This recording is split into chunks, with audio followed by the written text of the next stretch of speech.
Lubog na rin sa baha ang 7 barangay sa Bugalyon, Pangasinan. Ang detalye sa report ni Jewel Fernandez.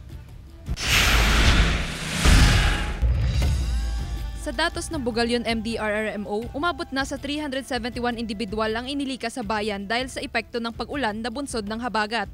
Nagmula ang mga evacuee sa 7 barangay na inabot ng baha, kabilang ang Barangay Kayanga, Salasa, Pantal, Umanday, Salinkawot Poblasyon, Magtaking at Kabayawasan. Kanina upon checking, hanggang 3 feet level yung tubig baha. So kahit papano nakakapasok na ang mga light vehicles at mga mga matataas na mga sasakyan para po magbigay ng tulong, mag-check sa kanila, mag-assess kung anong pangangailangan at mag-evacuate ng ating pong mga kababayan.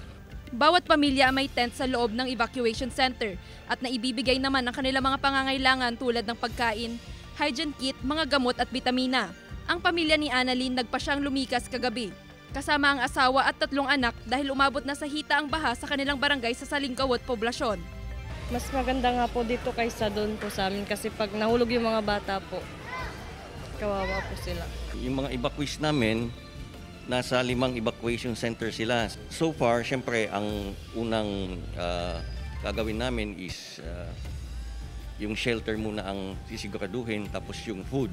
Alas 9 kaninang umaga ay umabot na sa 1.9 meters above critical level ang Agno River. Patuloy ang pag-iikot ng MDRRMO upang mag-monitor at ilikas ang mga apektado ng baha.